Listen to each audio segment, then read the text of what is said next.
نحمدہ ونصلی ونسلم علی رسولہ الکریم اما بعد فاعوذ باللہ من الشیطان الرجیم بسم اللہ الرحمن الرحیم ما کان محمد ابا احد من رجالکم ولکن رسول اللہ وخاتم النبیین وکان اللہ بکل شیء علیما۔ وقال النبی صلی اللہ علیہ وسلم انا خاتم النبیین لا نبی بعدی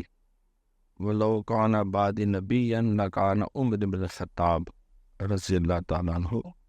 او کما قال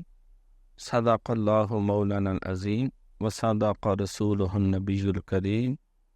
رب اشرح لی صدری ویسر لی امری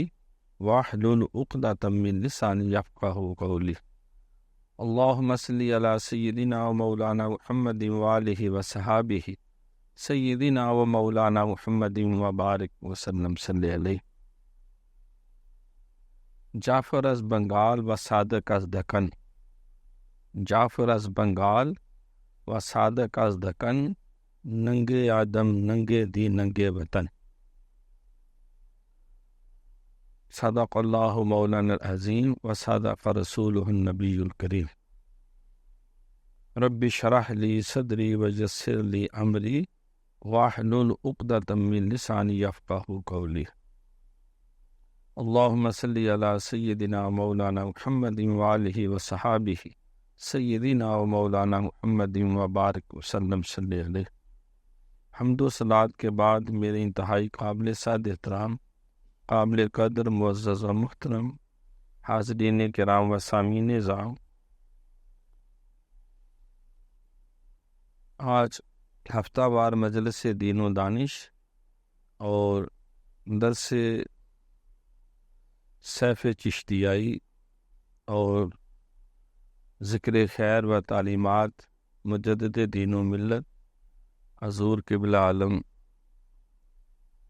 پیر مہر علی شاہ گولڑوی چشتی قادری سہروردی نقشبندی دامت برکاتہم القدسیہ۔ اللہ تعالیٰ نے ہر دور میں، ہر علاقے میں، ہر قوم میں کوئی نہ کوئی نبی، رسول، ہادی، مبشر اور نذیر بھیجا ہے، جو اللہ تعالیٰ کی احکامات و تعلیمات سے لوگوں کو روشناس کراتا رہا اور انہیں صراط مستقیم پر چلانے کے لیے فریضہ تبلیغ دین سر انجام دیتا رہا۔ قرآن مقدس میں بھی اللہ کریم نے فرمایا کہ کوئی زمین کا چپا، بستی، قریہ ایسا نہیں جہاں ہم نے کوئی ڈر سنانے والا اور خوشخبری دینے والا نہ بھیجا۔ اور یہ سلسلہ آدم علیہ السلام سے شروع ہوا اور جناب محمد رسول اللہ صلی اللہ علیہ وآلہ وسلم تک جاری اور ساری رہا۔ کم و بیش 1,24,000 انبیاء مرسلین اللہ نے بھیجے، ان میں 313 رسول ہوئے اور 4 اولو العزم مرسل ہوئے۔ تو یہ اللہ کریم کی مشیت بھی اسی طرح کہ جہاں حضرت آدم علیہ السلام کو تخلیق کیا وہاں ابلیس لعین شیطان جو ہے وہ بھی موجود رہا۔ فَأَزَلَّهُمَ الشَّيْطَانُ فَأَخْرَجَهُمَا مِمَّا كَانَا فِيهِ، تو وہ بہکانے کے لیے، پھسلانے کے لیے وہ آدم علیہ السلام اور اماں حوا علیہ السلام کے در پہ رہا، کیونکہ سارے ملائکہ نے اذ قال ربک للملائکۃ انی جاعل فی الارض خلیفہ قالوا اتجعل فیہا من یفسد فیہا ویسفک الدماء ونحن نسبح بحمدک ونقدس لک قال انی اعلم ما لا تعلمون، یہ تفصیلی ڈائلاگ کے بعد پھر اللہ کریم نے حکم دیا کہ اے فرشتو اسجدوا لآدم فسجدوا الا ابلیس ابا واستکبر وکان من الکافرین، کہ آدم کو سجدہ کرو، ہر ایک نے سجدہ کیا سوائے ابلیس کے، انکار کیا، تکبر کیا، بغاوت کی، اور وہ کافروں میں شامل ہو گیا۔ تو آدم علیہ السلام کے پیچھے اور ذریت آدم علیہ السلام کے پیچھے شیطان نے چلنے کا مبارزہ بھی کیا، قرآن میں اس کا ذکر ہے کہ اللہ تو نے میرے ساتھ ٹھیک نہیں کیا، میری لاکھوں سالوں کی عبادتیں، زمین کے چپے چپے پہ میرے سجدے تو نے اس معاذ اللہ مٹی کے پتلے کے آگے زمین میں روند دیے، میں انتقام لوں گا، میں ان کے راستے میں بولی کتا بن کے بیٹھوں گا، میں انہیں غراؤں گا، میں انہیں ماؤں گا، میں ان کے دل میں تھوتھنی رکھ کے پھونکے مار مار کے وسوسے ڈالوں گا، الذی یوسوس فی صدور الناس، جو مجھ سے ہو سکے گا میں کروں گا، میں انہیں غوا کروں گا اور ان کو روند ڈالوں گا اور انتقام لوں گا۔ اللہ کریم نے فرمایا کہ یہ تیرے مبارزے، یہ تیری ڈھینگے، یہ تیری بڑکے جو ہے اپنی جگہ، لیکن میرے کچھ ایسے الا عبادک منہم المخلصون، میرے کچھ ایسے مخلص بندے بھی ہوں گے جو کبھی تیرے چنگل میں اور تیرے بہکاوے میں نہیں آئیں گے۔ اللہ تعالیٰ ہمیشہ ایسے مردان باخدا روح زمین پر موجود رکھے گا،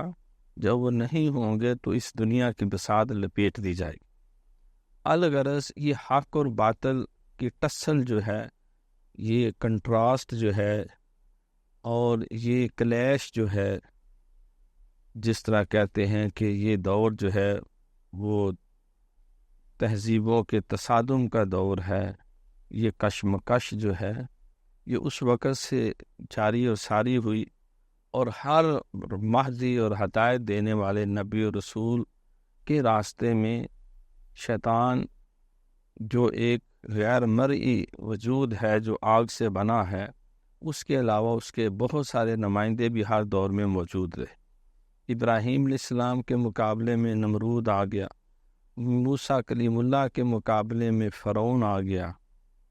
اور یوسف علیہ السلام کے مقابلے میں امون کے پجاری جو ہیں آتماہو وغیرہ وہ آ گئے، اور اسی طرح چلتے چلتے ہر نبی کے پیچھے کوئی نہ کوئی شیطان لگا رہا، اور حضور علیہ السلام کے مقابلے میں بھی بہت سارے کفر کے بڑے بڑے جو اس وقت نمائندے تھے، شیطان کے پجاری تھے، ابو جہل، ابو لہب، عتبہ، شیبہ، ولید جیسے، وہ اس وقت کے بڑے بڑے فرعون و نمرود۔ صدیق اکبر رضی اللہ تعالیٰ عنہ کا دور آیا، پورا خطہ عرب جو ہے وہ فتنے کی ماجگاہ بن گیا، یہود و نصارہ کے علاوہ مسلمہ کذاب کا فتنہ، مانعین زکوٰۃ کا فتنہ، اور کئی مرتدین کے فتنے کھڑے ہوئے، اور اسی طرح فاروق اعظم رضی اللہ تعالیٰ عنہ نے جب زمام حکومت سنبھالی تو اس وقت پھر دو سپر پاور کیسر و کسریٰ وہ شیطان کے نمائندے بن کر وہ مقابلے میں آ گئے، تو اللہ کریم نے حق پرستوں کی مدد کی، نور خدا ہے کفر کی حرکت پہ خندازاں، پھونکوں سے یہ چراغ بجھایا نہ جائے گا، یریدون ان یطفئوا نور اللہ واللہ متم نورہ ولو کرہ الکافرون، یہ بدبخت چاہتے ہیں کہ ہم پھونکے مار کے اللہ کے نور کو، اس چراغ کو بجھا دیں، لیکن یاد رکھو وہ حق کہ اس چراغ کو بجھا نہیں سکیں گے، وہ اس کو گل نہیں کر سکیں گے،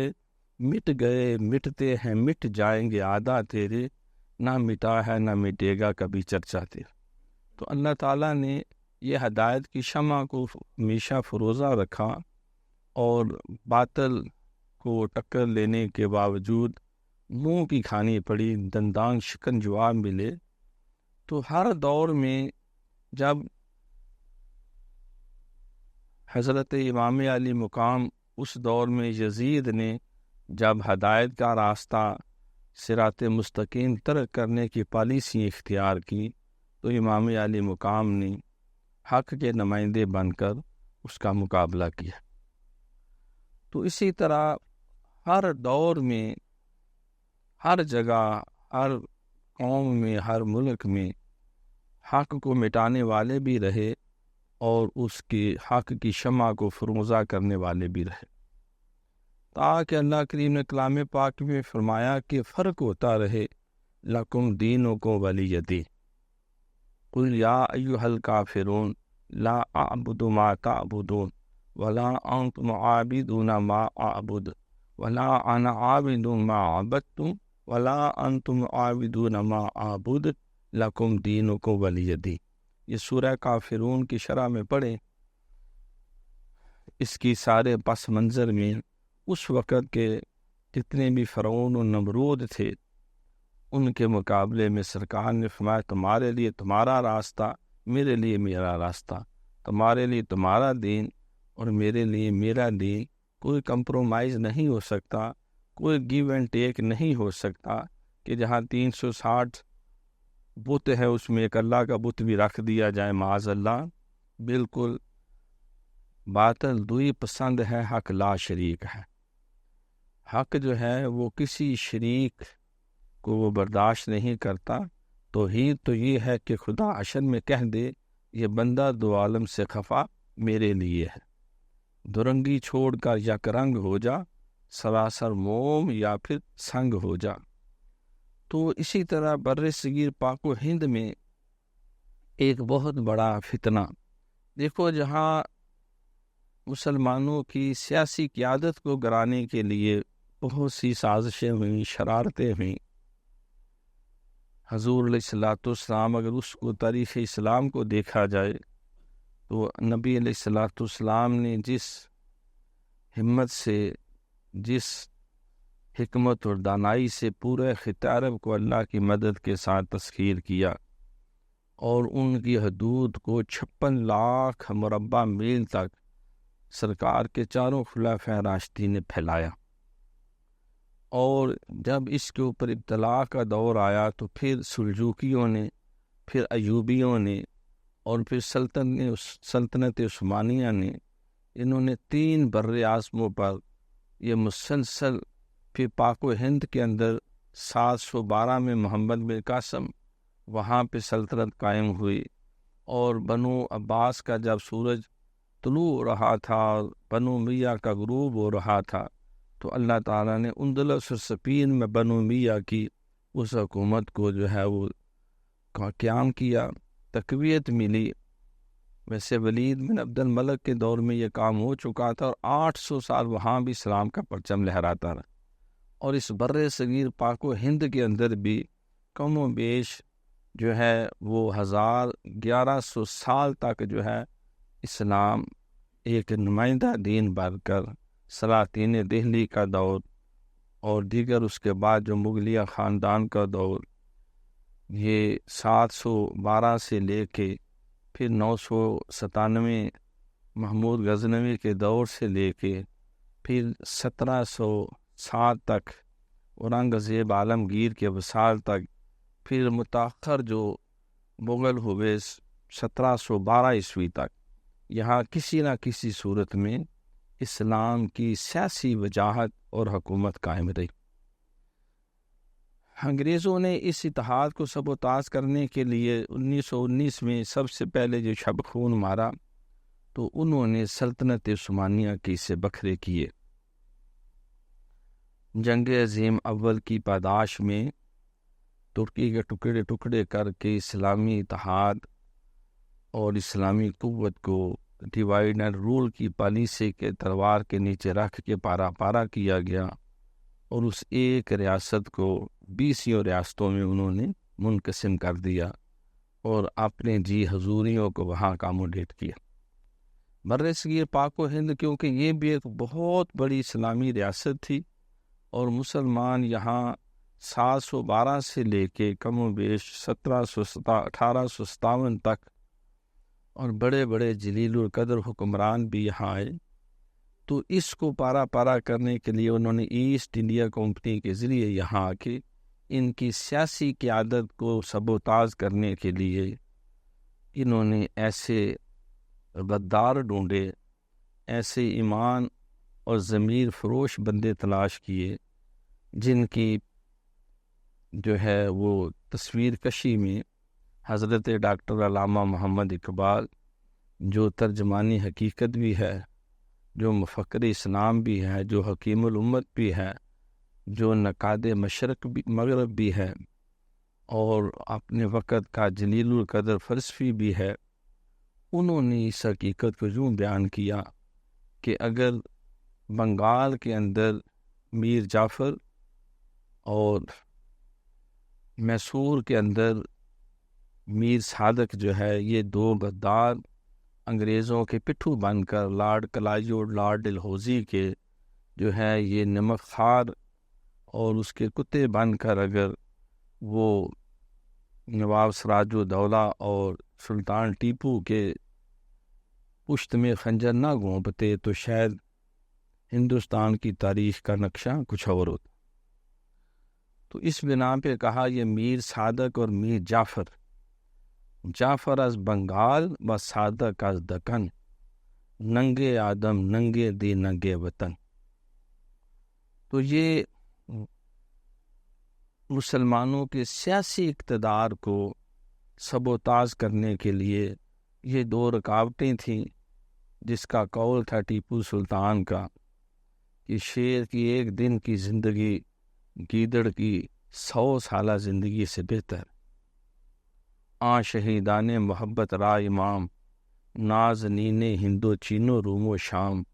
نامش از خورشید و میں تابندہ تر، خاکیں قبرش از منو تو زندہ تر، یک نگاہ خواجہ بدر و حنین، فقر سلطان وار سے جذب حسین۔ حضرت اقبال نے سلیوٹ کیا ان عظیم رہنماؤں کو اور بالخصوص حضرت ٹیپو سلطان جو حریت کا علمبردار بن کے، تو 1857 کے بعد انگریزوں نے دیکھا کہ ہندو کے لیے چینج آف ماسٹر ہے، آقا کی تبدیلی ہے، it will make no difference to Hindu. پہلے وہ گندمی چمڑی کو پوجتا تھا، اب سفید چمڑی کی پوجا ہوگی۔ نقصان جو ہے وہ مسلمان کو پہنچا، جو 1000 سال سے زیادہ عرصے سے یہ حکومت کر رہا تھا، اور انہی سے خطرہ ہے کہ دوبارہ ہمارا تختہ نہ الٹ دے۔ تو اس بنا پر جو ہے انہوں نے ایسی پالیسی اختیار کی، ایسے ایجنٹ تیار کیے، ایسے ٹاؤٹ تیار کیے، ایسے ضمیر فروش اور ایسے ایمان فروش اور ملت فروش انہوں نے غدار تلاش کیے، جنہوں نے ان کے ہر موقف کی تائید کی، اور اسلام کی سیاسی قوت تو پارا پارا ہو چکی تھی، ان کی مذہبی اتحاد کو بھی سبوتاژ کرنے کے لیے، ٹکڑے ٹکڑے کرنے کے لیے انہوں نے ان سے بھرپور کام لیا۔ ان فتنوں میں ایک بہت بڑا فتنہ مرزا غلام احمد قادیانی کا۔ مرزا صاحب جو ہے ان کی تاریخ کے اوپر تفصیلی ہم گفتگو کئی حوالوں سے کئی نشستوں میں کر چکے ہیں، یہاں یہ بات عرض کرنا مقصود ہے کہ انہوں نے جو ہتھ کنڈا اختیار کیا مسلمانوں کے سینوں سے، وہ فاقہ کش کے موت سے ڈرتا نہیں ذرا کہ روح محمد اس کے بدن سے نکال دو، فکر عرب کو دے کر فرنگی تخیلات، اسلام کو حجاز و یمن سے نکال دو۔ انہیں سب سے زیادہ جو مسلمانوں سے خطرہ ڈر تھا وہ تصور جہاد کا ہے، وَجَاهِدُوا فِي سَبِيلِهِ لَعَلَّكُمْ تُفْلِحُونَ۔ قرآن نے دو ٹوک کہا، اگر کامیابی چاہتے ہو تو وہ راستہ سے جہاد کا ہے۔ دنیا میں ٹھکانے دو ہی ہیں، آزاد منش انسانوں کے، یا تختہ جگہ آزادی کی یا تخت مقام آزادی کا۔ تو ان کے لیے کوئی کمپرومائز نہیں۔ اسلام کی فطرت میں، قدرت نے یہ لچک دی ہے، اتنا ہی ابھرے گا جتنا کہ دبا دو گے۔ تو یہ کمپرومائز کرنے والوں میں نہیں ہے، وہ منافقین ہے، وہ بد نصیب ہے۔ ان المنافقین فی الدرک الاسفل من النار، قرآن نے ان کو وہی سنائی کہ منافقین جہنم کے بدترین درجے میں پھینکے جائیں گے، کہ جو اوپر سے کچھ اور ہیں، اندر سے کچھ اور ہیں، اوپر سے اسلام کا لبادہ اوڑا ہوا ہے اور اندر سے یہودی ہیں یا یہودیوں کے ایجنٹ ہیں، اندر سے نصرانی ہے یا نصرانیوں کے ایجنٹ ہیں، اوپر سے مسلمان ہیں، اندر سے وہ ہندوؤں کے ایجنٹ ہیں، جس کو حضرت اقبال نے کہا کہ وضع میں تم ہو نصارہ تو تمدن میں ہنود، یہ وہ مسلمان ہیں جنہیں دیکھ کے شرمائے یہود۔ جان بھی گروے غیر، وطن بھی گروے غیر، افسوس کے باقی نہ مکا ہے نہ مکی ہے، یورپ کی غلامی پہ رضا مند ہوا تو، مجھ کو تو گلہ تجھ سے ہے، یورپ سے نہیں ہے۔ تو یورپ کی گود میں جا بیٹھے اور ان کے ہاں میں لا کر وہاں سے پاؤنڈ اور ڈالر اکٹھے کرنے کے لیے اور ان سے مراعات لینے کے لیے انہوں نے ایمان فروشی اور ضمیر فروشی کو انہوں نے اپنا پیشہ وتیرہ بنا لی۔ ان فطروں میں ایک بہت بڑا فتنہ یہ تھا، تو سب سے پہلے مرزا صاحب نے جو اعلان کیا وہ یہی کیا کہ آج کے بعد جہاد کی کوئی ضرورت نہیں، یہ جہاد بھی سیف جو ہے جس کا قرآن میں جگہ جگہ ذکر ہے، وَاقْتُلُوهُمْ حَيْثُ ثَقِفْتُمُوهُمْ،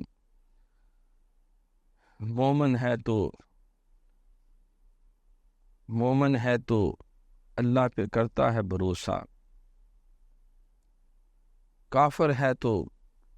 کرتا ہے شمشیر پہ بھروسہ، مومن ہے تو بے تیغ بھی لڑتا ہے سپاہی۔ اللہ کو پامردی مومن پہ بھروسہ، ابلیس کو یورپ کی مشینوں کا سہارا۔ تو ان حالات میں اس نے کہا جہاد حرام ہے آج کے بعد۔ انگریزوں کو جو سب سے بڑی موت نظر آتی تھی، اور جن علماء حق نے، جس میں فضل الحق گنج مراد آبادی بھی تھے، جس میں اس وقت کے جید علماء تھے، انہوں نے کہا کہ انگریز کے خلاف جہاد کرنا فرض ہو چکا ہے، اور ان کے خلاف لڑتے ہوئے جو جان سے ہاتھ دھو بیٹھے وہ شہید ہے۔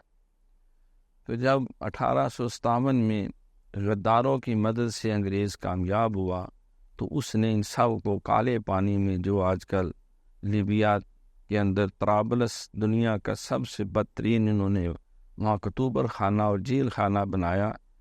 جسا یہ افغانستان کے قیدیوں کو سزا دینے کے لیے انہوں نے وہ ایسی جگہ بنائی جہاں پہ وہاں بہترین انہیں سزائیں دی گئی۔ اس وقت انگریزوں نے یہ کالا پانی جس کو طرابلس کہتے ہیں وہاں پہ بدترین جیلیں بنائیں، اور ان کو بھوکے رکھ کے زیتیں دے کے بدترین طریقے سے جو ہے وہ انہوں نے ختم کرنے کی کوشش کی اور ختم کیا۔ جامع شہادت انہوں نے نوش کیے، اور کئی ضمیر فروش اس وقت بھی وہ بظاہر اسلامی لبادے میں وہ ان کے پٹھو بن کر اور ان کے نمک خار بن کر ان کے آگے دومل آتے رہے۔ تو ان حالات میں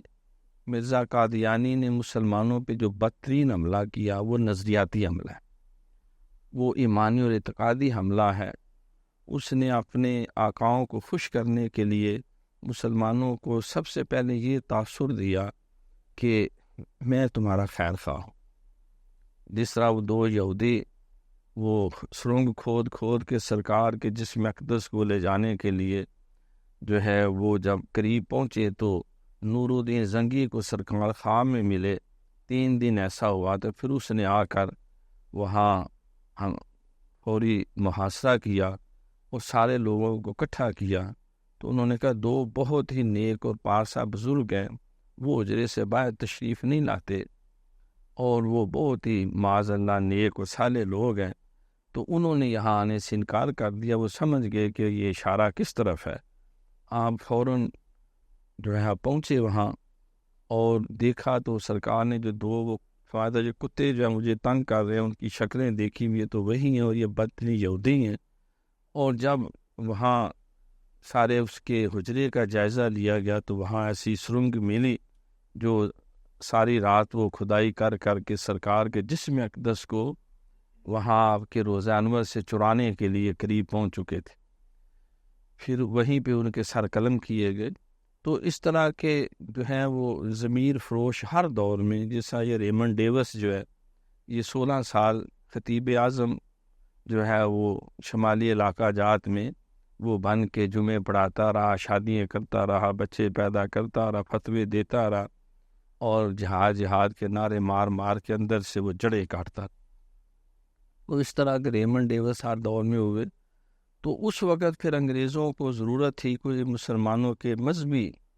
جو پروگرام ہے اس کو سبوتاژ کرے. اس کے لیے غلام احمد قادیانی جو ہے اس کو باقاعدہ انہوں نے پشت بنائی کی، اور ان کی سرپرستی میں اسی لیے حضرت اقبال کہ وہ بدترین دشمن ہے. اقبال نے کہا تھا یہ انگریز کی حرامی اولاد ہے، یہ نجائز بچہ ہے جو انہوں نے جنم دیا ہے مسلمانوں کے اتحاد کو پارا پارا کرنے کے لیے، اور نبی آخر الزماں کی ختم نبوت کو تار تار کرنے کے لیے یہ مسلمہ کذاب کا چیلا اور چاٹا ہے، اور یہ اسی راستے پہ چلنے والا ہے، اور اس کا وہی انجام ہوگا اور ہونا چاہیے جو مسلمہ کذاب کا ہوا تھا. تو اس نے جہاد کو سب سے پہلے اس کو ختم کیا. پھر اس نے کہا کہ مسلمانوں کے دلوں میں تھوڑی سی بے چینی پیدا کی جائے ان محسنین کے لیے جن کی عظمتوں کو یہ سلام کرتے ہیں، اور جن کا نام لے لے کے پوری دنیا کے اندر یہ اسلام کا پرچم لہرانے اور اسلام کی نشاط ثانیہ کرنے کے لیے ہر وقت جو ہے متمنا رہتے. ایک تو اس نے سرکار کی حدیث سے یہ پتہ چلتا ہے کہ حضرت امام مہدی تشریف لائیں گے اور پوری دنیا میں دین محمدی جو ہے وہ پوری آب و تاب کے ساتھ غالب آئے. اور دوسرا حضرت عیسیٰ علیہ السلام جن کو اللہ تعالیٰ نے زندہ آسمانوں پہ اٹھا لیا، اور وہ چوتھے آسمان سے جو ہے اللہ کے حکم سے جب اللہ کا حکم ہوگا پھر تشریف لائیں گے، اور دست و بازو باندھ کر حضرت امام مہدی کے جو ہے وہ پوری دنیا میں اسلام اس طرح غالب ہوگا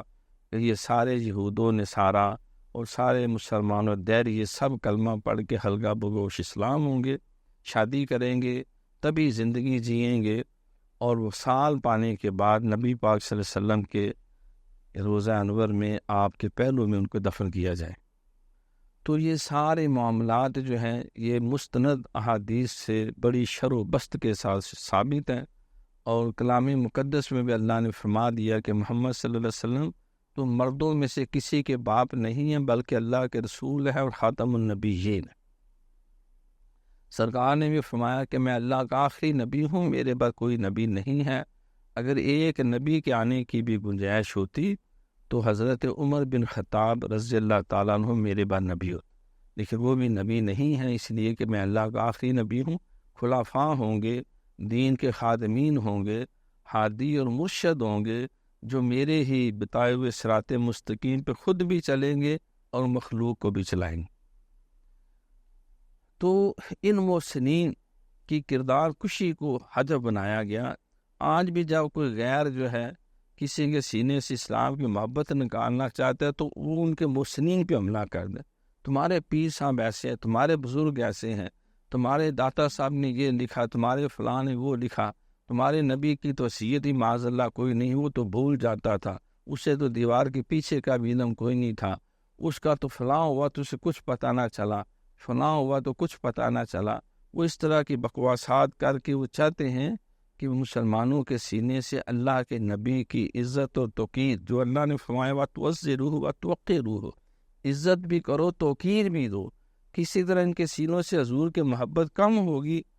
اور صحابہ کی محبت نکل جائے گی، اہل بیت کے بارے میں شکوک و شبہات میں مبتلا ہو جائیں گے، تو پھر آسانی سے ہم جو ہے ان کے ایمان کا دیوالیہ نکال کر ان کو پھر سکھ بنائیں، ہندو بنائیں، یہودی بنائیں، قادیانی بنائیں، جو چاہے پھر اپنے رنگ میں ڈالنے کی کوشش کریں گے.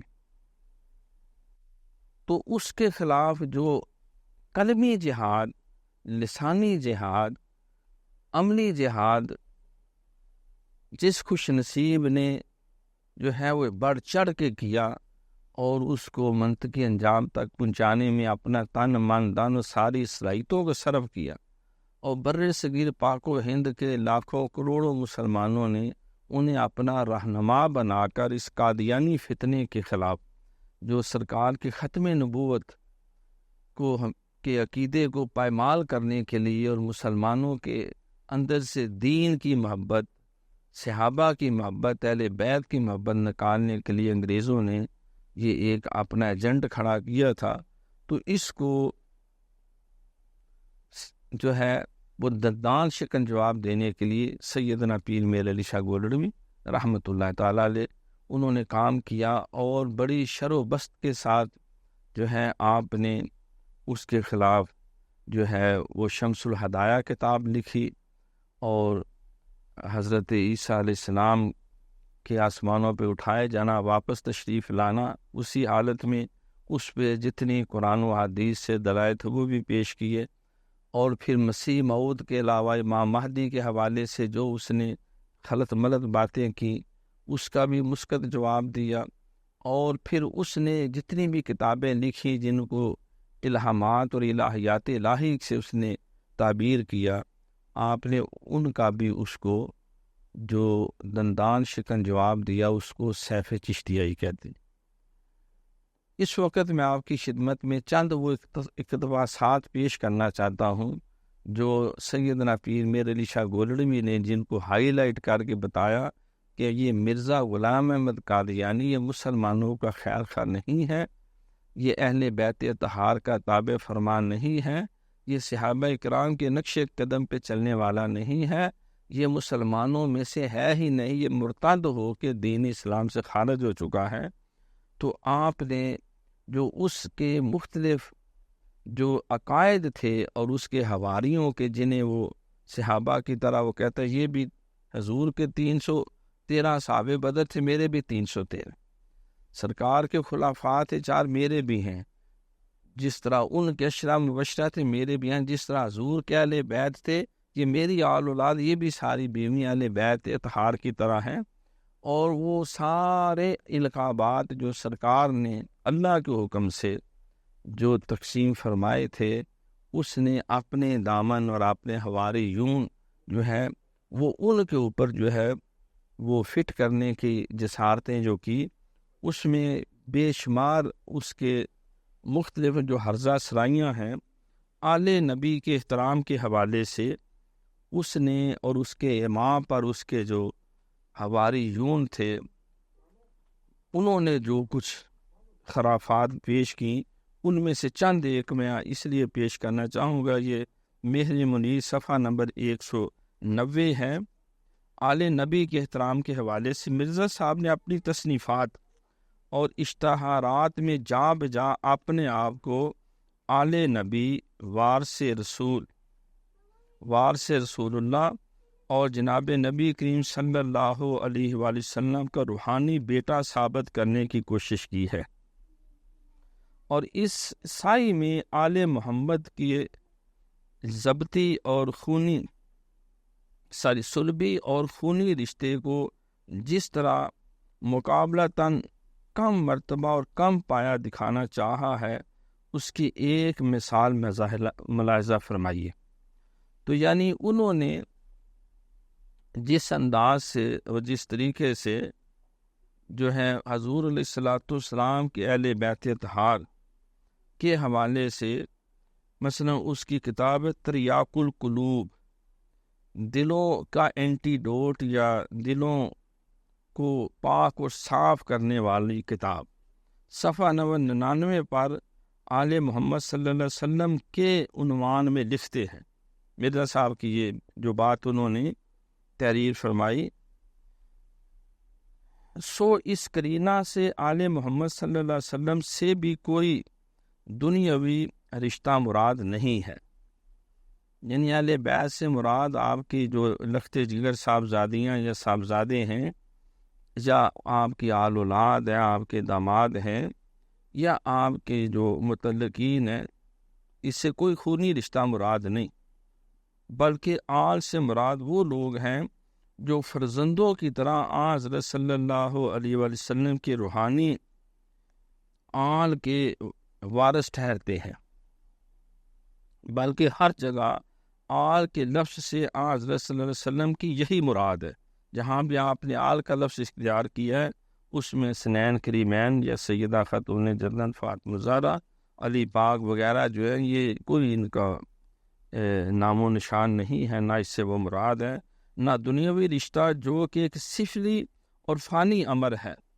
جو موت کے ساتھ ہی لا انصاب بینہم کی تلوار سے ٹکڑے ٹکڑے ہو جاتا ہے۔ جب موت آتی ہے تو یہ سارے رشتے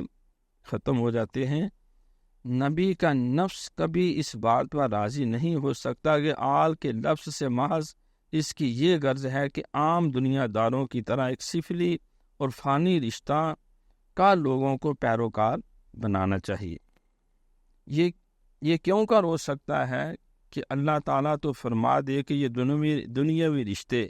اسی دنیا تک ختم ہو جاتے ہیں اور قیامت میں انصاب نہیں رہیں گے، اور اس کا نبی ایک ادنا سے رشتہ پر ہی زور دیتا رہے،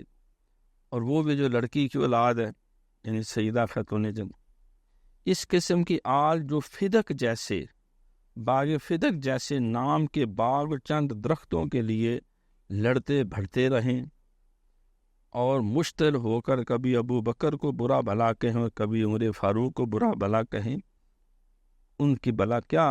حیثیت عورتوں کی رہ جاتی، معاذ اللہ شما معاذ اللہ۔ بلکہ یہاں مرزا صاحب کی اپنی اہل بیت اور فرزندوں کا سوال آ جائے تو وہ یہ اصول کار فرما نہیں رہتا، پھر وہاں وہ اپنی نبی علیہ الصلوۃ والسلام کے آل اولاد کے لیے یہ اس کے عقائد ہے، اور جب اپنی بیویوں کا اور اپنے بچوں کا اپنی بچیوں کا ان کا جب ذکر آئے تو پھر اس نے ایک نیا اپنا ایک فارمولہ تیار کیا۔ فرزندوں کا سوال آئے تو یہ اصول کار فرما نہیں رہا، چنانچہ آپ نے ایک الہام میں آیت تطہیر تلاوت فرما کر اپنے گھر والوں کو طاہر اور مطہر بنائے جانے اور اصحاب جس کی بشارت دیتے ہیں اور جس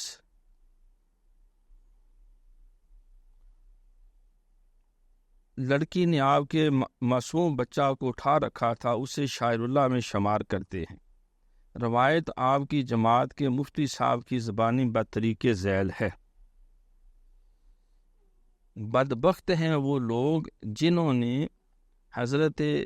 مسیح موعود کی روحانی اولاد، یعنی اس نے کہا میں مسیح موعود ہوں، کہ روحانی اولاد میں، اور ہمیں مسیح موعود کی اولاد کی کیا پرواہ ہے؟ اگر وہ مسیح موعود کی روحانی اولاد ہو سکتے ہیں تو کیوں یہ بات مسیح موعود وہ کہتے ہیں اس کو کہ جسمانی اولاد کو حاصل نہیں ہو سکتی۔ ان کے لیے دو باتیں جمع ہیں اور یہ اللہ تعالیٰ کا فضل ہے۔ ایک دفعہ ایسا ہوا کہ ایک خادمہ کو جس نے صاحبزادہ بشیر احمد کو اٹھایا ہوا تھا، کسی شخص نے کوئی کام کرنے کو کہا، اس نے کہا میں ابھی یہ کام نہیں کر سکتی۔ اس پر اس نے اس کے منہ پر تھپڑ مارا۔ حضرت مسیح موعود کو جب اس کی خبر ہوئی تو آپ نے فرمایا یہ اولاد شاعر اللہ میں داخل ہے۔ اس عورت کے جس نے بچہ اٹھایا ہوا تھا، جس نے مارا ہے، اس نے شاعر اللہ کی حتیٰ کی ہے، پس جو خدا تعالیٰ کے نشانات ہوں ان کی تعظیم کرنی چاہیے۔ یہ تقریر مفتی محمد صادق قادیانی بر موقع جلسہ سالانہ مندرج اخبار الفضل مورخہ 8 جنوری 1924 عیسوی۔ مرزا صاحب نزول المسیح میں لکھتے ہیں، افسوس یہ لوگ نہیں سمجھتے قرآن نے تو امام حسین رضی اللہ تعالیٰ عنہ کو ابنیت کا حق بھی نہیں دیا، بلکہ نام تک مذکور نہیں۔ ان سے تو زید ہی اچھا رہا جس کا نام قرآن شریف میں موجود ہے، معاذ اللہ۔ ان کو حضرت صلی اللہ علیہ وسلم کا بیٹا کہنا قرآن شریف کی نص صریح کے برخلاف ہے، اور جو ما کان محمد ابا احد من رجالکم سے سمجھا جاتا ہے، ظاہر ہے کہ حضرت امام حسین رضی اللہ عنہ رجال میں سے تھے، عورتوں میں سے تو نہیں تھے۔ حق تو یہ ہے کہ اس آیت نے اس تعلق کو جو امام حسین رضی اللہ تعالیٰ کو حضرت صلی اللہ علیہ وسلم نے بوجہ پسرے دختر ہونے کے تھا نہایت ہی ناچیز کر دیا۔ معلوم ہوتا ہے کہ یہ الفاظ لکھتے وقت سورہ آل عمران آیت نمبر 61 آیت مباہلہ قل تعالوا ندعو ابناءنا وابناءکم ونساءنا ونساءکم وانفسنا وانفسکم ثم نبتہل فنجعل لعنۃ اللہ علی الکاذبین۔ تو اس نے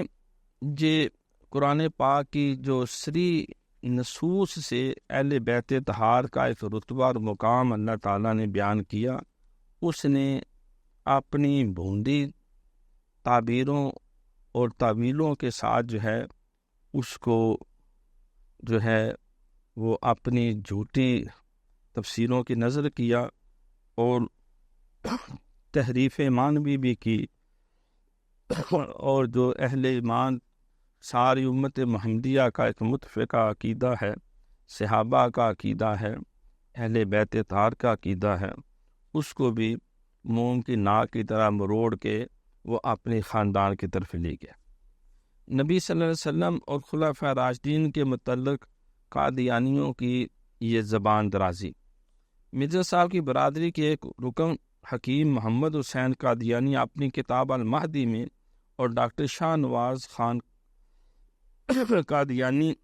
ریویو آف ریلیجنز مئی 1920 میں اس موضوع پر جو رقم تراز ہے: مجھے اہل بیت مسیح موعود یعنی مرزا غلام احمد قادیانی کے جو گھر والے ہیں سے خاص محبت و عاشقانہ تعلق تھا۔ مجھے اس وقت بھی تمام خاندان مسیح موعود کے ساتھ دلی ارادت ہے اور میں ان سب کی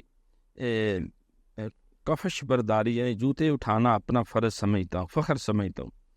میرے ایک محب تھے جو اس وقت مولوی فاضل بھی ہیں اور اہل بیت مسیح موعود کے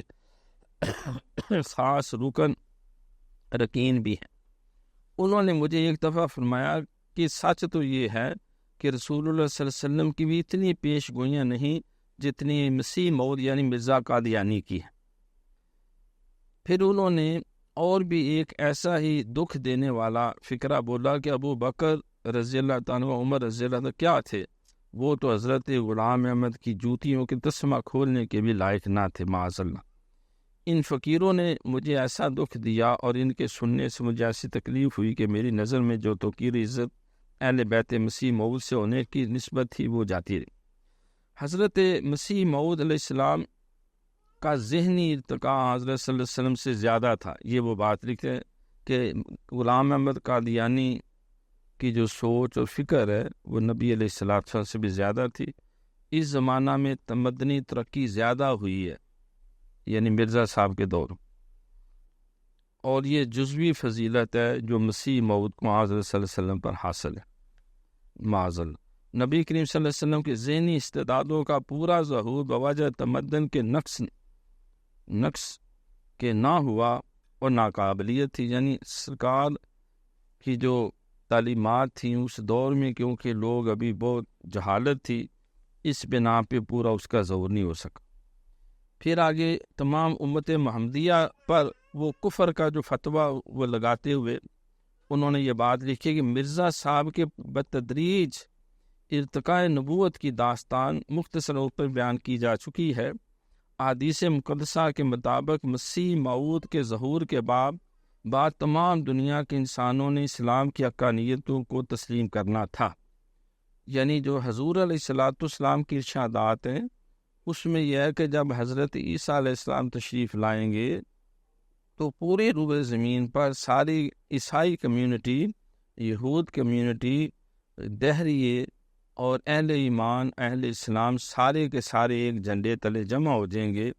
اور سارے کے سارے صحیح طریقے سے سرکار دو جہاں صلی اللہ علیہ وسلم کے دین متین کے حامی بن کر وہ اسلام کا پرچم بلند کریں گے۔ تو یہ تھا۔ اب اس نے کہا کیونکہ میں وہ عیسیٰ آ گیا ہوں جو آنا تھا، تو اب حضور نے فرمایا تھا جس نے آنا ہے اس کے آنے سے ہر طرف اسلام پھیل جائے گا، اور سارے کے سارے لوگ جو ہیں وہ لا الہ الا اللہ محمد رسول اللہ صلی اللہ علیہ وآلہ وسلم پڑھ کے دار اسلام میں شامل ہو جائیں گے۔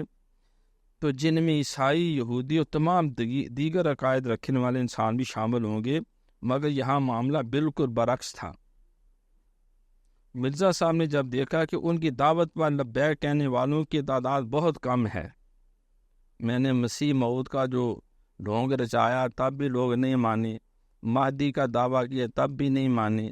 نبی اور رسول ہونے کا میں نے دعویٰ کیا اس پہ بھی کان نہیں دھرے گئے، تو انہوں نے اپنے تمام زمانے والوں کو کافر قرار دے دیا کہ جو معاذ اللہ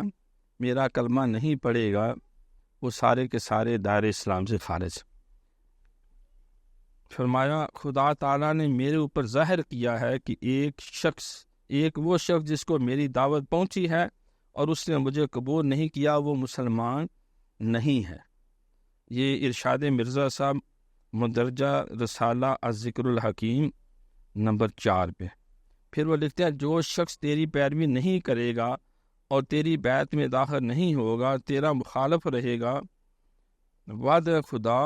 اور رسول کی نافرمانی کرنے والا جہنمی ہے۔ یہ مرزا صاحب نے تبلیغ رسالت جلد 9 نے یہ بات کہی۔ پھر بس یاد رکھو کہ جیسا کہ خدا نے مجھے اطلاع دی ہے، تمہارے پر حرام ہے اور قطعی حرام ہے کہ کسی مکفر اور مکذب، یعنی جو تیرا انکار کرنے والا، تجھے جھٹلانے والا یا متردد یا مرتد ہونے والے کے پیچھے نماز پڑھو، بلکہ چاہیے کہ تمہارا وہی امام ہو جو تم میں سے ہو۔ یہ اس کی 40 نمبر 3 اور 34 حاشیہ جو ہے۔ اس موضوع پر ان کے صاحبزادے میاں محمود صاحب کا بیان بھی قابل ملاحظہ ہے۔ کل مسلمان جو حضرت مسیح موعود کی بیعت میں شامل نہیں ہوئے، خواہ انہوں نے حضرت مسیح موعود یعنی غلام احمد قادیانی کا نام بھی نہیں سنا، وہ کافر ہیں، دائرہ اسلام سے خارج ہے۔ آئینہ صداقت میں وہ یہ لکھتے ہیں۔ ان کے دوسرے صاحبزادے مرزا بشیر احمد کی خامہ سرائی بھی ملاحظہ ہو، ہر ایک شخص جو محمد صلی اللہ علیہ وسلم کو مانتا ہے مگر مسیح موعود کو نہیں مانتا، وہ نہ صرف کافر بلکہ پکا کافر اور دائرہ اسلام سے خارج ہے۔ یہ ریویو آف ریلیجنز نمبر 3 جلد 14 صفحہ 110۔ حضرت مرزا صاحب نے اپنے بیٹے فضل احمد کا جنازہ محض اس لیے نہیں پڑھا کہ وہ غیر احمدی تھا، اس نے اپنے پیو کے یہ اعلان نبوت کو نہیں مانا تھا۔ یہ اخبار الفضل 15 دسمبر یہ 1921 میں۔ تو قادیانیت کے پس پردہ کار فرما قوتیں، یعنی اب یہ جو اس نے ڈھونگ رچایا سارے روئے زمین کے مسلمانوں کو، جس میں صرف ہندوستان نہیں پوری دنیا میں جہاں جہاں بھی چاہے عرب میں رہتے ہیں، روسی ترکستان جہاں بھی رہتے، کہا وہ سارے کے سارے دائرہ اسلام سے خارج ہو گئے، مرتد ہو گئے، اور ہم جو یہ چند سینکڑے یا چند ہزار لوگ ہیں صرف ہم مسلمان رہ گئے ہیں، باقی معاذ اللہ۔ اب تاجدار گولڈا شریف نے ان کا تجزیہ اور محاکمہ علمی کس طرح کیا؟ آپ فرماتے ہیں کہ یہ اندازہ لگانا کہ مرزا صاحب کی تحریک کے پس پردہ وہ کون سی اسلام دشمن طاقتیں کار فرما تھی مشکل نہیں ہے۔ 1857 کی جنگ آزادی کے بعد انگریز حکومت ہندوستانی مسلمانوں سے بدظن ہو چکی تھی، مگر مرزا صاحب اور ان کی جماعت پر ان کی خاص نظر عنایت تھی۔ مرزا صاحب نے دیگر مسلمان زعماء اور علماء کے خلاف مندرجہ ذیل قسم کی درخواستیں اور محضر نامے حکومت کو ارسال کیے، جس سے یہ صاف پتہ چلتا ہے کہ وہ حکومت برطانیہ کے خاص حاشیہ بردار تھے۔ یعنی انہوں نے خطوط لکھ کے مرزا صاحب نے جو انگریز افسروں کو اور اس وقت کے جو اصحاب بست و کشات نے لکھے، اسے ایک میں لکھتے ہیں کیونکہ قرین مصلحت ہے کہ سرکار انگریزی کی خیر خواہی کے لیے ایسے نافہم مسلمانوں کے نام بھی نقشہ جات میں درج کیے جائیں جو در پردہ اپنے دلوں میں برٹش انڈیا کو دارالحرب قرار دیتے ہیں۔ یہ دارالایمان نہیں کہتے، دارالحرب کہتے ہیں، کیونکہ انگریزوں کی ہر پالیسی یہ قرآن و سنت کے معزل عین مطابق ہے، معزل۔ لہٰذا یہ نقشہ اس غرض کے لیے تجویز کیا گیا ہے تاکہ اس میں ان ناحق شناس لوگوں کے نام محفوظ رہیں، ان کی لسٹیں بنا کے دیں، فلاں فلاں علماء فلاں فلاں مشائخ، وہ انگریز صاحب وہ آپ کی بات نہیں مانتے، آپ کے خلاف فتوے دیتے ہیں، ان کا نام فہرست میں شامل کرے اور ان کو معاذ اللہ جو ہے وہ عبرتناک سزائیں دے۔ لوگوں کے نام محفوظ ہیں جو ایسی باغیانہ سرشت کے آدمی ہیں جن کے نہایت مخفی ارادے گورنمنٹ کے برخلاف ہیں، لیکن ہم گورنمنٹ میں باادب گزارش کرتے ہیں کہ ایسے نقشے پولیٹیکل راز کی طرح اس وقت تک ہمارے پاس محفوظ رہیں جب تک گورنمنٹ ہم سے طلب کرے، اور ہم امید کرتے ہیں کہ ہماری یہ حکیم مزاج گورنمنٹ بھی ان نقشوں کو ایک ملکی راز کی طرح اپنے کسی دفتر میں محفوظ رکھے گی۔ ایسے لوگوں کے نام ماں پتہ نشان یہ ہیں، پوری فہرست بنا کے کہ فلاں فلاں جو ہیں وہ حق پرست ہیں یا انگریزوں کی اطاعت کو دل و جان سے قبول نہیں کرتے اور وہ اس کو دارالحرب قرار دیتے ہیں، یہ ان کی فہرست بنا کے ان کا چمچہ کڑچھا اور جو ہے وہ غدار بن کر جو ہے انہوں نے ان کے نام دیے، اور لکھا مرزا غلام احمد قادیانی کی یہ تحریر بعنوان قابل توجہ گورنمنٹ مدرجہ تبلیغ رسالت جلد 5۔ اور جب دیکھا کہ آزادی ملک اور حصول اقتدار کی دوڑ میں ہندو مسلمانوں کے ساتھ برسر پیکار ہیں، تو اپنی جماعت کے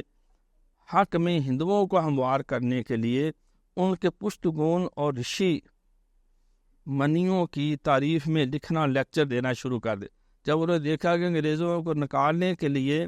اور اس کو دارالحرب قرار دینے میں مسلمانوں کے علاوہ ہندو بھی شامل ہو گئے ہیں، وہ بھی انگریز کی غلامی کو جو ہے وہ پسند نہیں کرتے، تو انہوں نے پھر ہندوؤں کی بھی جو ہے وہ حمایت حاصل کرنے کے لیے مرزا صاحب نے اس کے لیے بھی ساتھ دوسری بھی ٹریک استعمال کیا، اور ان کے مختلف جو جن کو وہ اوتار اور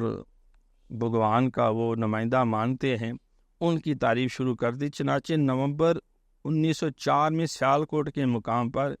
ایک لیکچر میں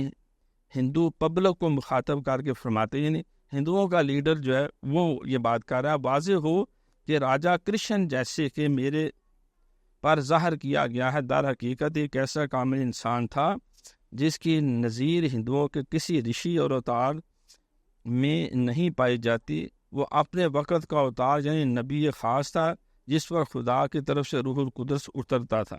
خدا کا وعدہ تھا کہ آخری زمانہ میں اس کا بروز یعنی اوتار پیدا کرے گا، سو یہ وعدہ میرے ظہور سے پورا ہوا۔ مجھے من جملہ اور الہاموں کے اپنی نسبت ایک یہ بھی الہام ہوا، یہ قادیانی صاحب کا بیان جو ہے ان کے ہے، کرشن رودر گوپال تیری مہم کا گیتا میں لکھی گئی ہے۔ برطانیہ کی اطاعت نصف اسلام۔ مرزا صاحب نے یہ بھی کہا کہ ہندوؤں یہ انگریزوں کی تابع فرمانی کرنا یہ نصف دین ہے، اگر مسلمان بننے اپنی کتاب شہادت القرآن میں حکومت برطانیہ کی اطاعت کو نصف اسلام قرار دیتے ہوئے مرزا صاحب تریاق القلوب میں لکھتے ہیں، میں نے ممانعت جہاد اور انگریزی اطاعت کے بارے میں اس طرح قدر کتابیں لکھی ہیں کہ اگر وہ اکٹھی کی جائیں تو 50 الماری ان سے بڑھ سکتی ہیں، یعنی اس قدر اس کو پینٹ ٹھوکی گئی اور اس کی سرپرستی کی گئی۔ کہتے ہیں میں نے اسلام کے اندر سے جہاد ختم کرنے کے لیے، جہاد کے تصور کو ہمیشہ کے لیے جب وہ ملیا میٹ کرنے کے لیے میں نے اس قدر، اور انگریزوں کی ہر طرح دل و جان سے غلامی کرنے کے لیے میں نے اتنی کتابیں لکھی ہیں کہ اگر ان کتابوں کو اکٹھا کرنا شروع کر دے تو 50 الماریوں میں وہ کتابیں آئیں گی معذل۔ میں نے ان کتابوں کے تمام ممالک عرب، مصر اور شام اور کابل اور روم تک پہنچا دیا ہے۔ میری کوشش رہی ہے کہ مسلمان اس سلطنت کے سچے خیر خواہ ہو جائیں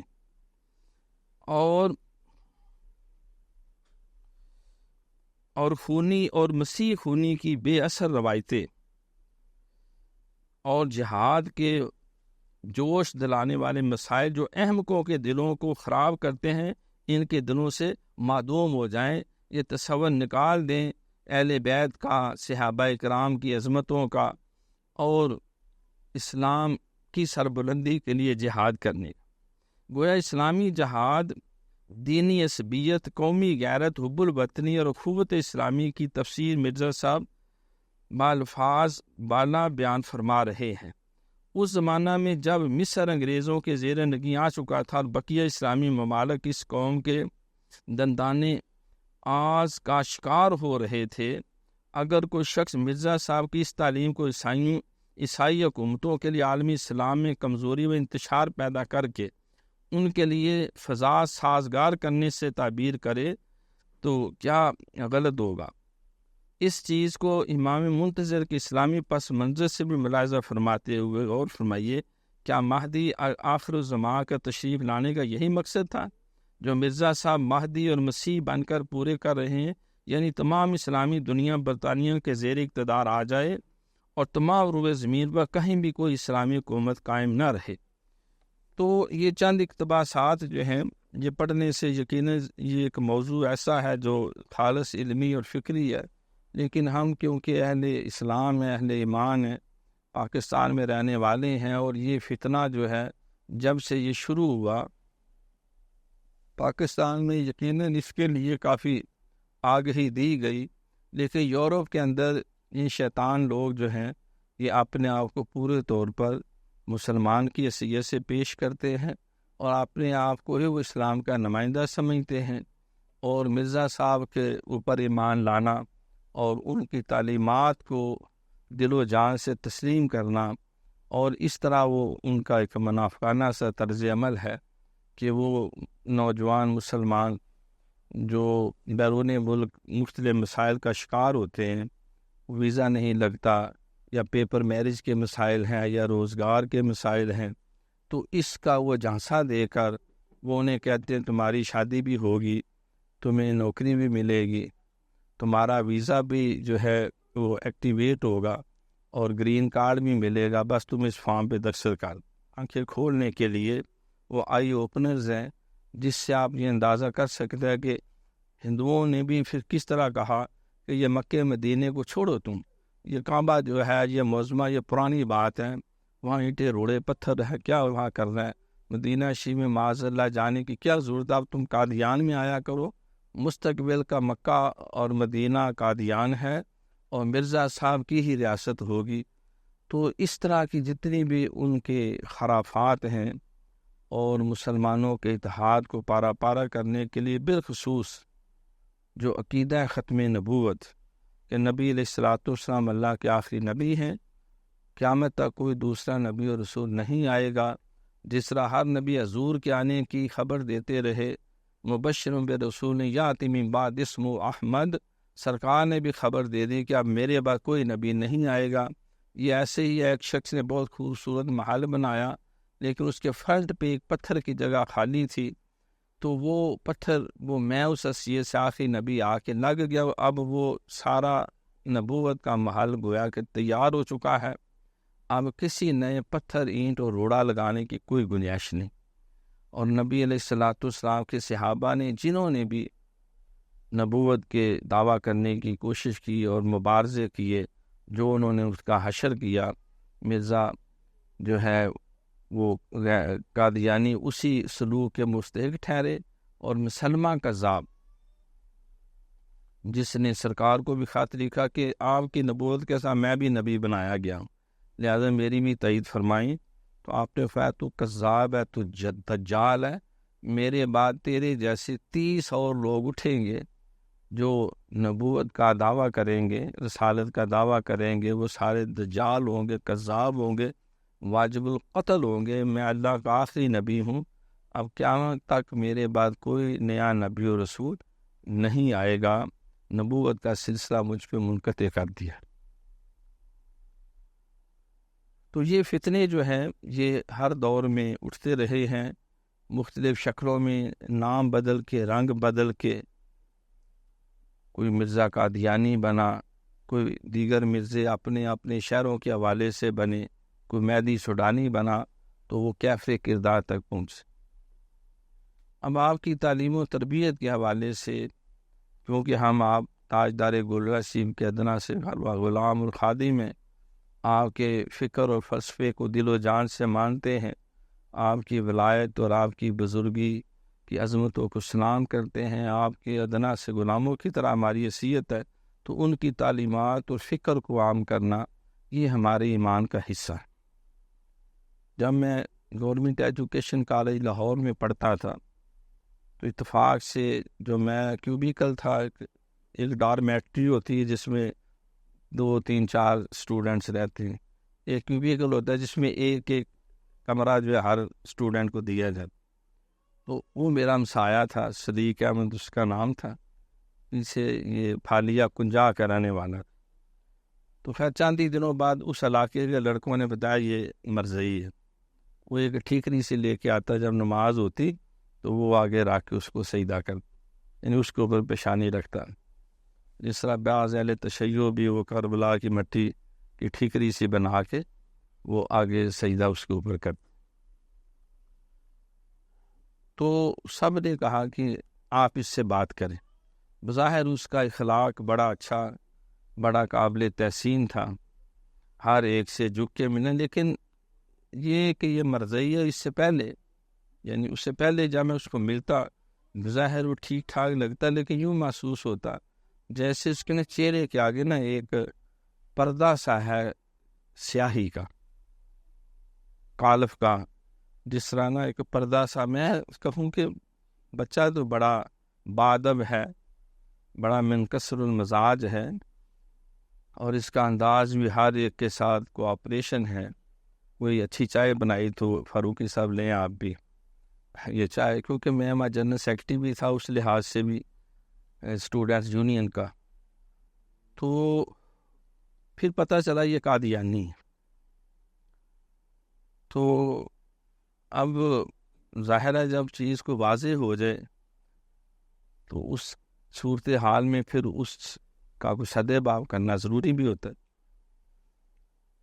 میں پھر ایک دن اس کو کمرے میں بلایا، چائے شائے پلائی، خدمت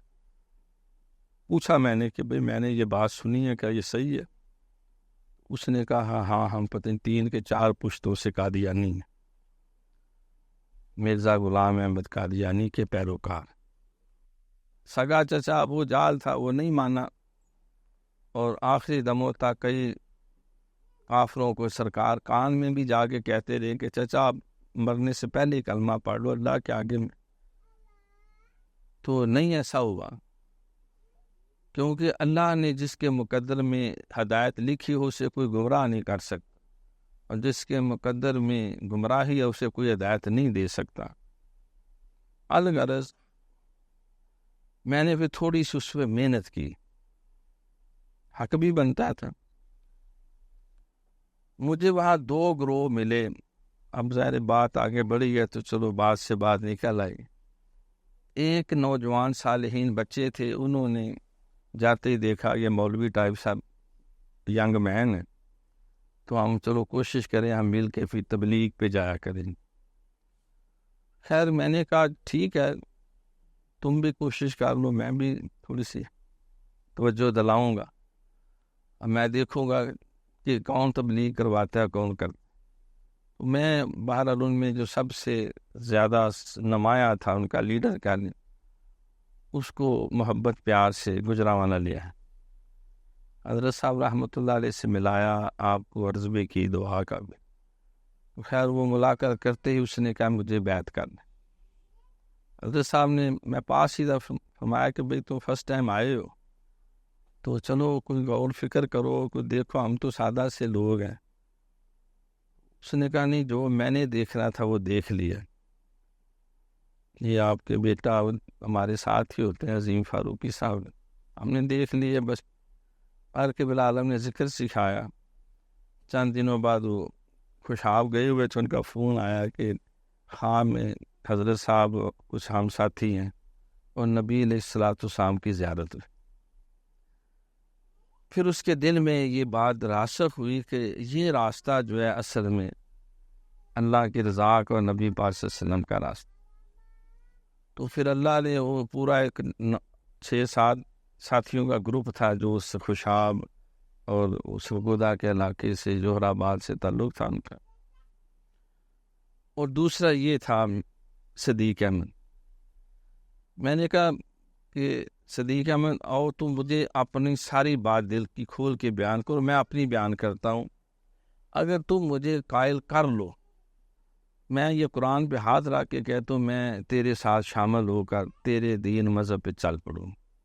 لیکن اگر میں تمہیں قائل کر لوں اور تمہیں کوئی جواب نہ بارا ہے تو پھر تمہیں میرے ساتھ چلنا ہوگا، تمہیں دین محمدی صلی اللہ علیہ وسلم اور مرزا غلام احمد قادیانی سے مکمل طور پہ کاٹ آف ہونا۔ اس نے کہا ٹھیک ہے، میں بالکل ٹھیک ہے، میں نے بھی سچے دل سے کہا، اس نے بھی یقیناً کہا ہی ہوگا، تو کہاں یہ بات کی جائے؟ انہیں کہا میرے کمرے میں کوئی تیسرا بندہ نہیں ہونا چاہیے۔ میں ٹھیک ہے، کوئی عرض نہیں، انسان کی زبان ہی سارا کچھ ہوتی ہے۔ تو ہم بیٹھ گئے، میں نے کہا پہلے تم اپنی ساری دل کی بات کر لو تاکہ تمہیں یہ حسرت نہ رہے کہ میں نے یہ دلائل بھی دینے تھے، وہ بھی دینے تھے، فلان۔ خیر اس نے جو اس کے پاس دلائل تھے اس نے رکھے کہ کس طرح مرزا صاحب خلیفہ سے مسیح موعود بنے، ادھر سے مہدی بنے، پھر نبی بنے، پھر رسول بنے، پھر فلاں بنے، لہٰذا اس لیے ہم ان کے پیروکار۔ اب میری باری تھی، میں آپ ساری بات کر لی، کوئی رہ تو نہیں گئی؟ نہیں، کوئی نہیں رہ۔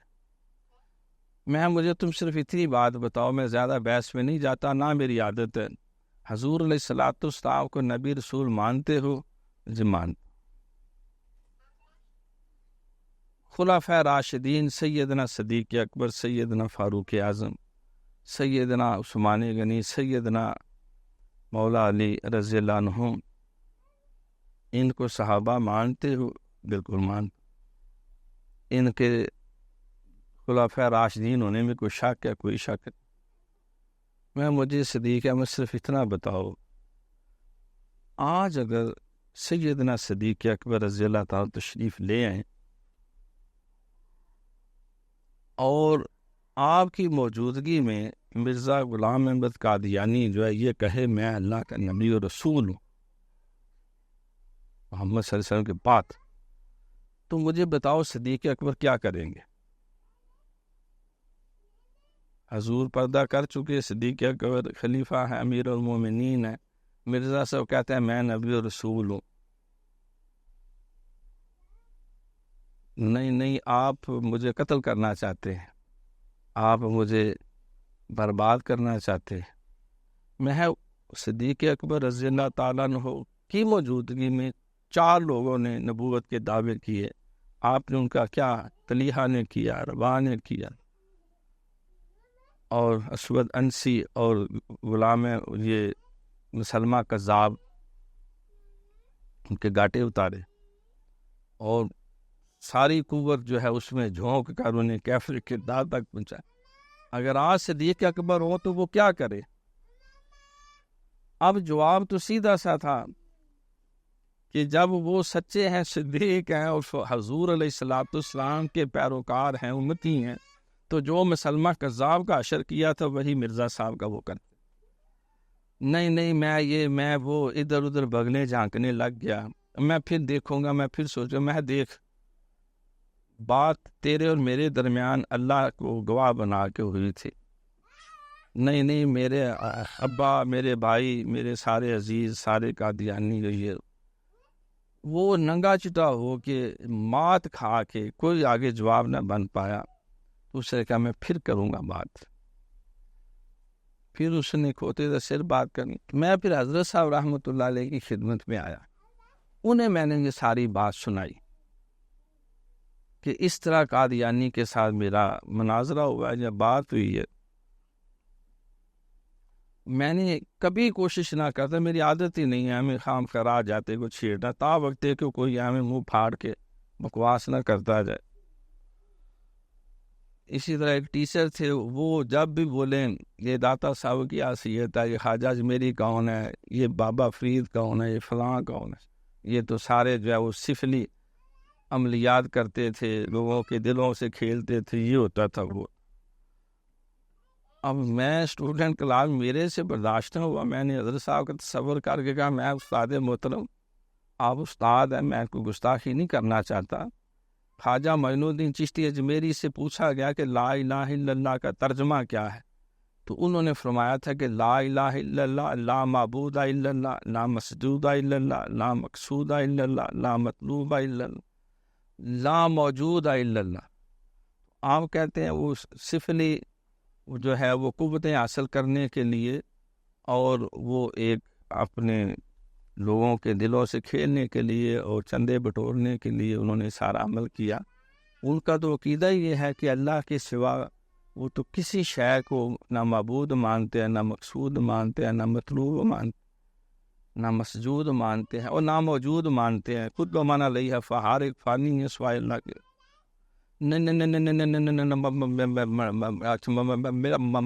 مطلب اصل میں یہ تھا کہ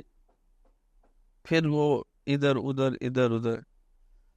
نہیں مجھے بھی پتا ہے، میں اولیاء کا احترام کرتا ہوں، بزرگوں کی تعلیمات کا، تو میں اصل میں کوئی بات نہ بن سکے۔ اللہ کو شکر ہے سارا سال امن سے گزر گیا۔ اس کا ایک مذہبی روب اور دبدبہ تھا، میں پھر جنرل سیکرٹری بن گیا، پھر بڑے ہم نے فنکشن کرائے، کوئی میرے خیال ہے کوئی 40-50 کے درمیان ہم نے بڑے فنکشن بھی کرائے، ہر طرح نعتیں بھی ہوئیں، سرکار کے تعریف اور مدح سرائی کی، سارا کچھ، پر وہ نہیں بولے۔ اس کے بعد بھی کبھی کو کہتا ہے کہ فاروقی صاحب آ رہے ہیں، کہتے 24 میں آئے، ٹھیک ہے ہمارے بڑے۔ تو وہ اصل میں میرا کوئی کمال نہیں تھا، وہ قبلہ عالم کی توجہ اور جس انداز سے میں نے بات کہی تو وہ بات جو ہے وہ مؤثر ثابت ہوئی۔ تو قبلہ حضرت صاحب سے میں نے عرض کی کہ میں نے اس لیے کوشش کی کہ حضور کا دیدار ہوا اس سے، تو حضرت صاحب نے فرمایا کہ سرکار کے دیدار کی تو تعبیر پوری سمجھ نہیں سکا اس وقت۔ حضور علیہ الصلوۃ والسلام کے امتی کو اس نے غریب کو 50 روپے دیے کہ آٹا خرید لو، ضروری چیزیں خرید لو،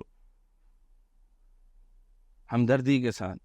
اسی رات سرکار نے کوئی تاریخی نہیں کی، مل کے وہی 50 روپے اس پہ منہ پہ مارے، اور وہی پرانا سا نوٹ، اس نے کہا وہی نوٹ تھا جو میں نے دیا تھا کہ اگر تو میرے ختم نبوت پہ ایمان نہیں رکھتا تو یہ 50 روپے اپنے کھیسے میں رکھ، مجھے تیرے 50 روپے کی ضرورت نہیں ہے، کیونکہ النبی اولیٰ بالمؤمنین من انفسہم، سرکار مومنوں کی جانوں سے بھی ان کے قریب ہے۔ اگر کسی سرکار کی امتی پہ بے جا جو ہے ناجائز زیادتی کی جائے تو اللہ کی مدد تو آتی ہی آتی ہے۔ مدینے میں نبی علیہ الصلوۃ والسلام بھی اللہ کے اذن سے دلجوئی فرماتے، دستگیری فرماتے ہیں، اس کو ان اٹینڈڈ نہیں چھوڑتے۔ اگر امام بصیری جو ہے اگر ان کے اوپر وہ فالج آتا ہے تو سرکار چادر عطا کر کے انہیں بھی ٹھیک کرتے ہیں۔ اگر حضرت اقبال پہ کوئی آزمائش آتی ہے تو سرکار خواب میں آ کر ان کو بھی دم کر کے درست کرتے ہیں۔ تو اس طرح اللہ رب العالمین نے پھر یہ بات جو ہے الحمدللہ، میں نے اس دن باجوہ صاحب سے بھی اس بات کا بہنوئی ذکر کیا کہ میں آپ کے علاقہ فیروز پور جو فیروز والا ہے وہاں سے ایک بی ڈی ایس ڈاکٹر جو ہے، نہیں یہ جو بی ڈی ایس کہتے ہیں ڈنگر ڈاکٹر، کیا ڈی وی ایم ڈاکٹر، ڈنگر ڈاکٹر منہ سے نکلتا، وہ ڈاکٹر حیوانات جو ہوتے ہیں، یعنی انہوں نے ویٹرنری میڈیسن میں کی ہوتی، تو وہ تھا اس علاقے میں، افسر بھی لگا ہوا تھا۔ تو میرا ایک کامرس کالج میں اسٹوڈنٹ تھا احسن، اس نے کہا کہ میرا اس سے بڑا پیار و محبت ہے، میں چاہتا ہوں کہ وہ یا میں مرزئی ہو جاؤں یا وہ مسلمان ہو جائے، ہم اتنا میں تو اس سے لے آنا، پوچھ لیں گے۔ خیر وہ ٹائم طے ہوا، مدینہ مسجد گجرانہ میں لے آئے، میں نے اس سے کچھ 2-4-5 منٹ بات کی، اس کی سنی، اس نے کہا میں کلمہ پڑھ کے لا الہ الا اللہ محمد رسول اللہ مسلمان ہوتا ہوں اور میں مرزائیت قادیانیت سے طائب ہوں۔ تو بہرحال اللہ کی توفیق سے اسی طرح چند اور بھی قادیانی اور اسی طرح کم و بیش درجن سے زیادہ جو کرسچنز ہیں انہوں نے بھی، اور ان میں ایک امریکن خاتون تھی ڈیبرا جانس، یہ تو ساری اخباروں میں بھی بائی چانس آ گیا، میں اتقاء بیٹھا ہوا تھا، تو وہ ٹیلی فونک جو ہوتا ہے انٹرنیٹ پہ رابطہ ہوا، وسیم احمد اس لڑکے کا نام تھا، تو وہ اس کی محبت میں امریکہ سے گجرانوالہ آ گئے۔ اب وہ کہیں کوئی ایسا بندہ ڈھونڈے جس کو دین بھی آتا ہو اور انگریزی بھی آتی ہے۔ بہت ساروں کو انگریزی آتی ہے، دین کا نہیں پتہ، جنہیں دین آتا انہیں انگریزی کا نہیں پتہ۔ تو سب نے کہا عظیم فاروقی صاحب امید ہے ان کی ضرورت پوری کر سکتے۔ پتہ چلا وہ اتقاء بیٹھے ہیں، مجھے انہوں نے فون کیا، میں آ جاؤ کوئی بات نہیں۔ خیر وہ ڈیبرا جانز زید میم جو ہے انگریز دوشیزہ جو ہے وہ آئی، اس کو میں نے پھر اسلامی تعلیمات سے آگاہ کیا، ضروری باتیں بتائیں۔ تو اس نے کہا I embrace Islam from the core of my heart without any pressure اور any other interest. I believe that Islam is the rightest دین اللہ رب العالمین، محمد صلی اللہ علیہ وسلم از دا لاسٹ پرافٹ۔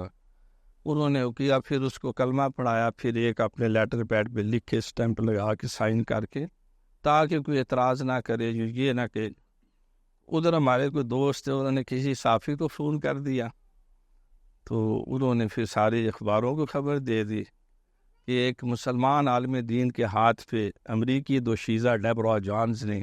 کلمہ طیبہ پڑھ لیا، اس کا نیا نام جو ہے وہ عائشہ وسیم رکھا گیا۔ تو یہ من جانب اللہ ہوتی ہیں ساری باتیں جو ہیں، لیکن عرض کرنے کا مقصد یہ ہے کہ دین محمدی خدا کی عزت کی قسم یہی اللہ کا سچا اور آخری دین ہے، اور جناب محمد رسول اللہ صلی اللہ علیہ وسلم اللہ کے آخری نبی و رسول ہے۔ اور جو کسی بھی رنگ میں سرکار کے سارے تعلیمات اور سارے جو اللہ نے آپ کو احکامات دیے وہ تو ایک طرف رہے، سرکار کے سارے صحابہ اہل بیت طہار وہ ایک ادنا سے عالم دین کی بھی توہین کرے جو سرکار کا غلام ہے، ہم تو اس کے بھی پیچھے چلنے کو تیار نہیں۔ نبی کا جو غلام ہے ہمارا وہ ایمان، ہمارا تو دعویٰ یہ جو سرکار کا سچا غلام ہے وہ عالم دین ہے، وہ مشائخ میں ہے، وہ بزرگوں میں ہے، ہم 100 دفعہ سلیوٹ کرتے ہیں۔ نبی کا جو غلام ہے ہمارا وہ امام ہے۔ تو تاجدار گولڑا شریف سیدنا پیر میر علی شاہ گولڑی رحمۃ اللہ علیہ، انہوں نے یہ علمی، عملی، فکری، قلمی جہاد کا وہ حق ادا کیا کہ قادیانیت کے اصل چہرے کو اجاگر کیا، اور اس مکروہ چہرے سے سارے پردے ہٹا کر دین محمدی کی آپ نے نگہبانی بھی کی۔ اللہ تعالی ہمیں ان کے نقش قدم پر چلنے اور اس پہ قائم رہنے کی توفیق عطا فرمائے۔ وما علینا الا البلاغ المبین۔